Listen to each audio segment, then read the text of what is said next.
Guy in my life who really allied for me, and I'll never forget it. So I was quite a new stand-up comedian, and I was invited to Australia to the Melbourne Comedy Festival, and one night I was asked to host the Fringe Club, which is a sort of late-night kind of bear pit feel comedy club, and it started around like 1, 2 o'clock in the morning, so people were very drunk when they came in, and then they got drunker and drunker and drunker, so they had to put the headline act on first, because it was just no point later. And they asked me to compare this night. So I went out, and I was like experienced at my thing, but I wasn't experienced at this thing, which was riot control for drunk people. So I thought, what am I going to do? Because they weren't an audience in any way. They were all talking to each other and looking at each other, and they were just like ordering drinks at the bar. There was nothing about this, like, oh, welcome to stage, Deborah Frances-White, and everyone just continued on. So I had to come out, and I thought, I'm going to have to get them to be an audience. And so I got them shouting out. I wasn't doing material. I was like, hey, if I point over there, you say hey. Point over there, you say ho. That kind of thing, to try and get them to...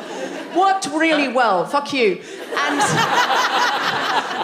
so I wasn't even doing material. And this guy just shouts out, do jokes about periods and vaginas. And the whole audience went, huh. And I'm not this kind of comedian, but everything came up inside of me. And I just walked over and I said, what's your name? And he went, Khan. And I said, well, Khan, just because I have a cunt and you are one doesn't mean I have to do jokes about them. No. And then I brought on the next act. Now, I got them back together, and I thought, I've handled that pretty well. It's not a joke that I'm proud of, but it is, in that moment, I just thought, no, you have to shut it down. And I got a round of applause, it was all great.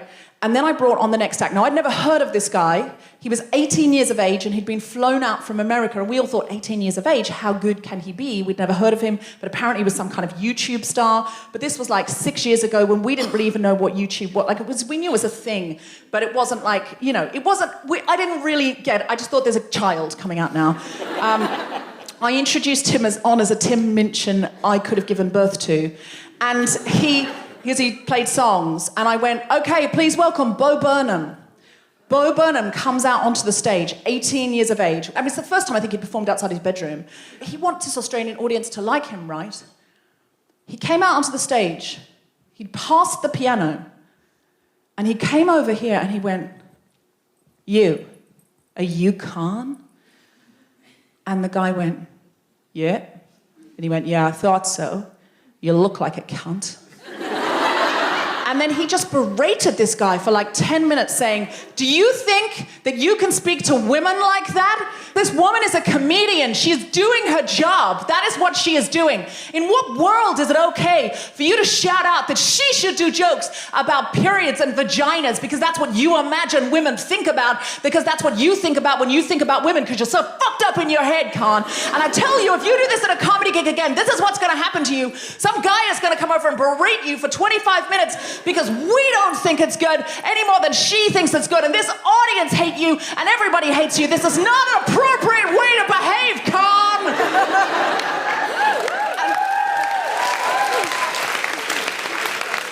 And then he went over to the piano and sat down and sang a song about maths. And it was the greatest song I'd ever heard, and I thought, what? This kid rules.